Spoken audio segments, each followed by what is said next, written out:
Hey, what's up guys, this is Liam or Weagle on your Overwatch, back with a new video. Today we're going to be talking about Reaper. The change that he got made a big difference to us edgelords out there, and we're going to be talking about why he's so good, where he's so good, and also where you need to be careful when using him, because there's some situations where he can still struggle, and we always advocated for the fact that he was pretty good anyway. With this change, we weren't sure if it would make a big difference, but it does in many ways, and it even makes a difference in some places where initially on the face of things it seemed like it was a bit of a nerf. So today we're going to talk about all of them things. You guys as always can let us know, are you an edgelord? Do you like to play Reaper? And what do you like about this change? So now that he's actually taking 20% of total damage he does for himself now, instead of getting his orbs after he kills people, things have changed in a big way. Right now he's a way more defined hero. This could be more to do with the fact that Roadhog has been nerfed in a big way, so him getting a hook on a tank and trying to melt it isn't so powerful anymore. So Reaper's actual job of tank busting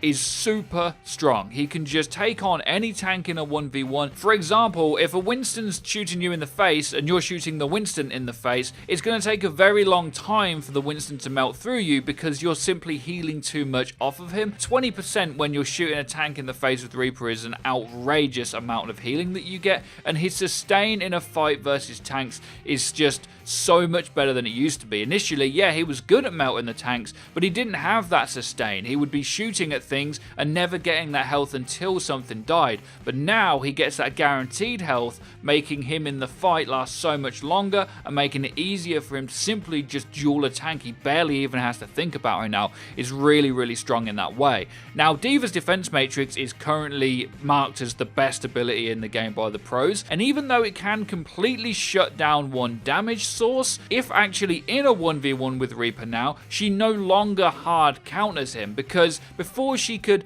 bait out some damage, then do some damage to him, and then put up a defense matrix again and win that duel, because Reaper would never get that healing until the end of the fight if he managed to kill her. Well, now he gets that healing constantly during the fight, so no matter how much she drops her defense matrix and tries to bait it out, in that 1v1, she's nowhere near as good as she used to be. In fact, it's more in Reaper's favor. Of course, defense matrix is still the best ability in the game, and it still does shut down that one damage source, but in a 1v1 situation, she's not cutting it versus Reaper. If you actually look at the amount of healing he now gets from a tank, initially it was only 50 at the end of the fight. Well, now, if you do the amount of damage like a Winston has, you're going to be getting 120 health, I think it is, back from a Winston rather than 50, and you get it throughout the fight, and if the Winston's being healed, it's even more than that, so it's crazy. So the next thing, of course, is the ultimate. The ultimate is so much better as well, because you can just heal yourself indefinitely, really, when you're in your ultimate. Now, of course, if they have crowd control, Reaper will still suffer in his ultimate, same as most of the DPS ultimates. If you get hooked or stunned, or defense matrix is up, of course, you don't get that healing when you're actually doing the ultimate, so you don't get that health back and you will die quickly.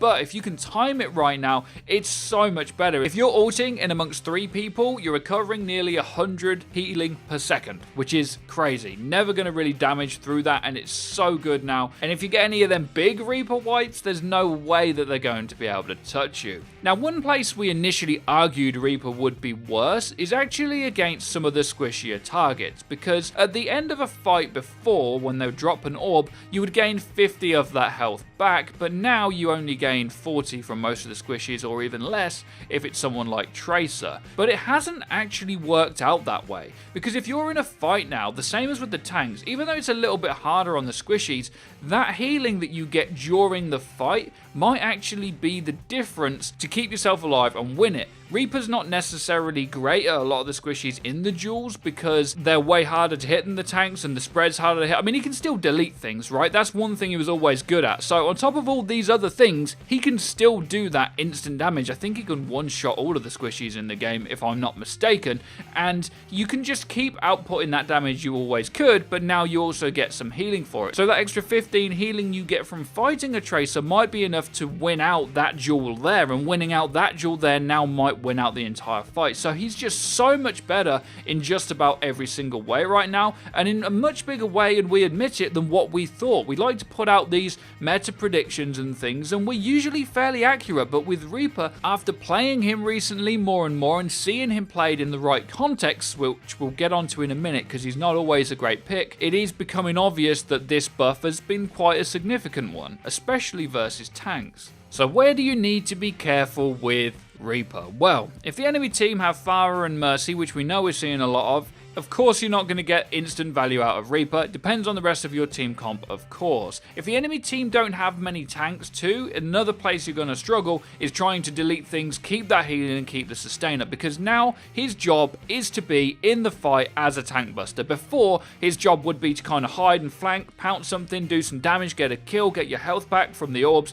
and then get back to your team with Wraith Form. Well, now it isn't about that. It's more about being in the fight, in the front of the team comp with your tanks, doing all the damage as quickly as you possibly can and sustaining from there. So in any context where that is possible, is really good. But if there's loads of flankers around the map, playing this lurk and pounce style isn't really where Reaper's going to see as much love, I don't think. But when it comes to fighting a tank and then fighting his DPS when the tanks are gone, he's really good right now. I mean, a Reaper versus a soldier, for example, Reaper is just going to eat him up. He always did. But now when the soldier's sitting in his health pack when he's trying to shoot the Reaper, well, the Reaper's also getting his health back as well. So you're pretty much eating his health back effectively as long as you hit your shot. So he's good in so many different ways.